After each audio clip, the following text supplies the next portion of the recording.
Caitlyn Jenner mourns devastating death.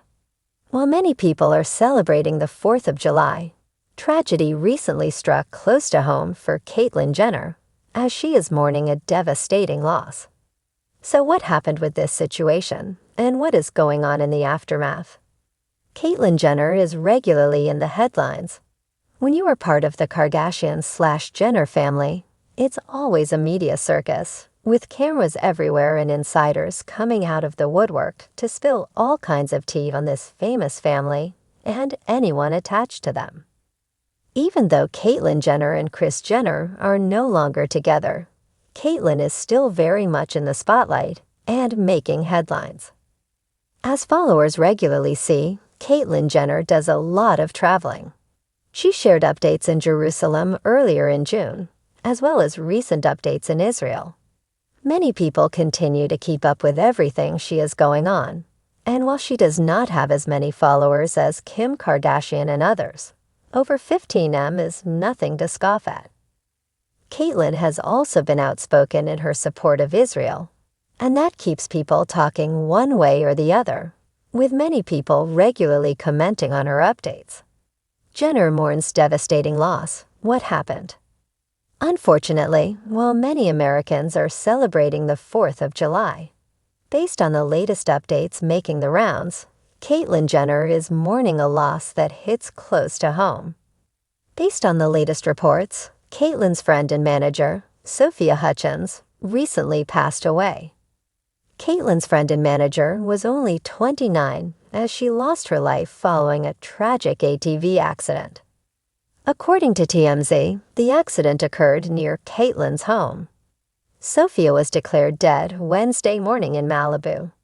While driving an ATV, Hutchins struck the bumper of a moving car. The momentum of the impact forced the vehicle and Sophia 350 feet down into a ravine.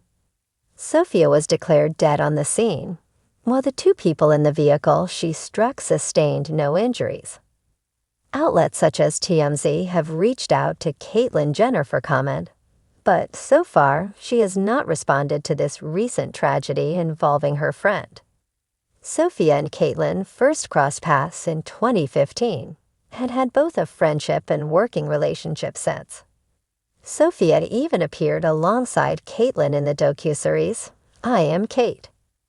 This is a painful loss to mourn, especially when it's due to a tragic accident such as this. It's more than likely that Caitlyn may release a statement in the coming days. For now, though, friends and family are left to mourn this tragic loss.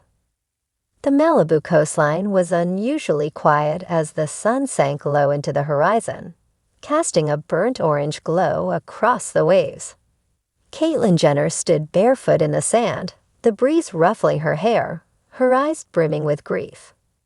In her hand was a single white rose, symbolic, elegant, and trembling between her fingers, as if reflecting the ache within her. News had broken just hours before. Her beloved mother, Esther Jenner, had passed away at the age of 97. It wasn't unexpected. Esther had been in declining health for months, but no amount of preparation could soften the blow. Caitlyn, usually composed and outspoken, found herself unraveling. "A part of me is gone forever," she shared in a quiet Instagram post that evening, accompanied by a photo of her and Esther taken just a few months ago. They were sitting together on a back patio, teacups in hand, sunlight lighting up their smiles. "My mother was my anchor. Fierce, sharp-witted, and the one person who never let me forget where I came from." Esther had become a quiet hero to many fans of Caitlyn over the years. She had appeared in episodes of I Am Kate, offering both wisdom and wit. At times skeptical, at times deeply moved, Esther's journey of understanding Caitlyn's transition had been one of the most heartfelt stories told on screen. She didn't always agree, but she always loved. She didn't pretend to understand everything at first. Caitlyn admitted during a tearful phone call with close friend Sophia Hutchins, but she tried. She asked questions. She stayed curious. That's more than I could have asked for. The Jenner home in Hidden Hills turned somber overnight. Flowers began to arrive at the gate, white lilies, soft pink peonies, handwritten cards from neighbors, politicians, and even estranged family members. Tilly and Kendall sent messages from abroad, expressing sorrow and support. Though the extended Kardashian-Jenner family dynamic remained complex, grief often has a way of building bridges. Was always so cool. She called me the tall one with the runway eyes. I'll miss her stories. Keely's tribute was simpler. She always had a candy dish ready, and a story about Dad. Caitlyn, overwhelmed by the outpouring, canceled all public appearances for the week. She was supposed to appear at a charity golf tournament and had been scheduled to speak on a panel about trans athletes' rights. But in the quiet shadow of loss, none of it seemed to matter. Instead, Caitlyn turned inward. She spent her days sorting through old boxes, flipping through photo albums filled with memories of life before fame. Esther is a young woman in Kansas, her tight curls peeking out from beneath a Sunday hat. Christmases in the 1960s, laughter frozen in Kodachrome. And most bittersweet of all, photos of Esther with Caitlyn before and after her transition. I see now how much she changed with me, Caitlyn wrote in her journal. She could have clung to an old version of me. Instead, she made room in her heart for who I really was. On the third day, Caitlyn held a private ceremony at her home. A small group of family and friends gathered in the garden, where Esther had once planted roses on a whim during a summer visit. The same roses now bloomed again, as if refusing to let time or grief steal their beauty. Caitlyn spoke softly but with clarity. My mom was a force. Not because she shouted, but because she showed up. When the media spun out of control, when I was unsure if I could go through with everything, it was my mother's voice on the other end of the phone that reminded me I was never alone. She once told me, Caitlyn added with a smile through tears, "Just because the world doesn't get it doesn't mean you're wrong." That line got me through more nights than I can count. Guests placed roses on a small table near a framed photo of Esther. Kris Jenner, who hadn't been publicly seen with Caitlyn in months, sent a single lavender orchid with a card that read, "She raised a strong one." The gesture, though small, didn't go unnoticed. Grief lingered like fog over the following week. Caitlyn, ever the athlete, found herself on long runs through the hills, letting the movement shake loose her pain. But the silence afterward was heavy.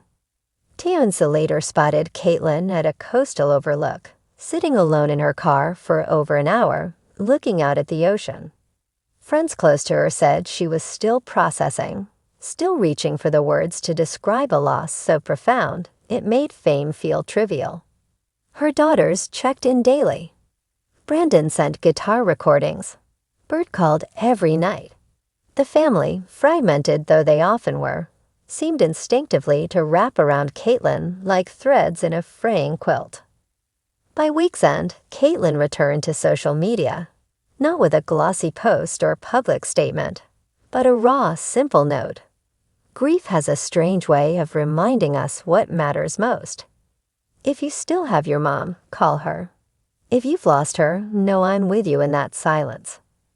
She concluded with a line that fans would quote and repost. My mother didn't live forever, but her love will. And so I carry her with me, not as weight, but as wings. As July marched forward and the media moved on, Caitlyn remained quietly reflective. She knew the world would expect her to return to form, strong, outspoken, always the trailblazer.